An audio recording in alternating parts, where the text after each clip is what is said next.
Hello, everybody. Welcome to the Inclusion Coach. My name is Rebecca and I'm your inclusion coach.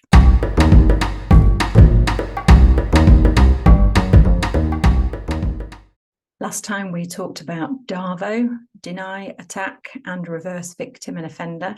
And I challenged you to notice it in yourself and around you. Well, in the UK this week, there's been a whole load of DAVO going on in UK politics, so we didn't have to look too far. This time we're talking about stereotypes and how they can stop us from thinking inclusively. Stereotypes are an easy way for our brain to simplify and categorize our thinking. If you think about all the millions of stimuli that's thrown at us every day to process, the brain takes the shortest route it can to help us make sense of it. And we build up categories over the course of our life. Some categories or stereotypes are things that we create for ourselves. Some come from the people around us and from broader society. So for me, I identify as a straight, white, cisgender female. And you can already tell about the categories that my brain has simply by the order in which I said this. I didn't really think about it, but that's what first came to mind. So that means that my brain categorizes people who aren't straight, aren't white, aren't cisgender, aren't female. So overall, my brain will see anybody not like me as other and then pop them into little boxes of categories. And this is back to our brain, our unconscious brain, doing 95% of the driving in our daily life.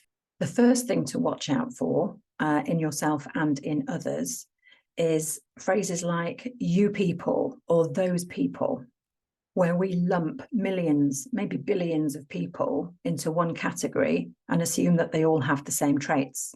Another more subtle word is they. When something irritates or confuses us, we might go, oh, they're always doing this, or they're never doing that, or they're always like this. But a quick caveat here, they is fine when you're using it as a pronoun for somebody who's gender fluid or non-binary. So what kind of categories do we put people in? How do we stereotype people? Let's think of a few examples. First of all, women drivers, or maybe BMW drivers or Audi drivers. Most people watching this video will immediately know the social stereotype around that. And then there's things like all gay men love musicals and hate football. More insidiously, all black men are violent. All Muslims are terrorists. These are just a few of the social stereotypes that surround us every day in the media, our colleagues, our family, and our unconscious brain is taking this in all the time. And it makes us react when we see someone or meet someone who fits a dangerous stereotype. Thing is, that's just what it is, a stereotype. We make assumptions without stopping to ask ourselves, is this true of this person? If everyone stopped to check their assumptions, stereotypes would be much less of a problem.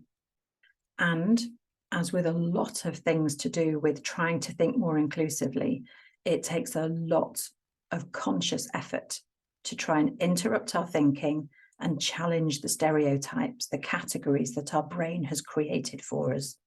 You'll find a great article in the comments which explains much more about this and talks about just how hard it is to break the stereotypes, but it doesn't mean we shouldn't try.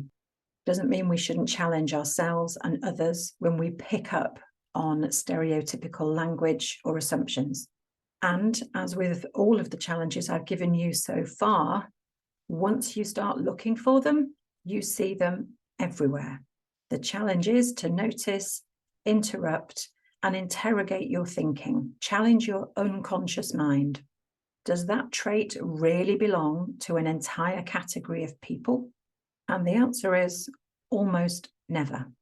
So again, get your unconscious and your conscious brain playing nicely together this week, and I will see you next time.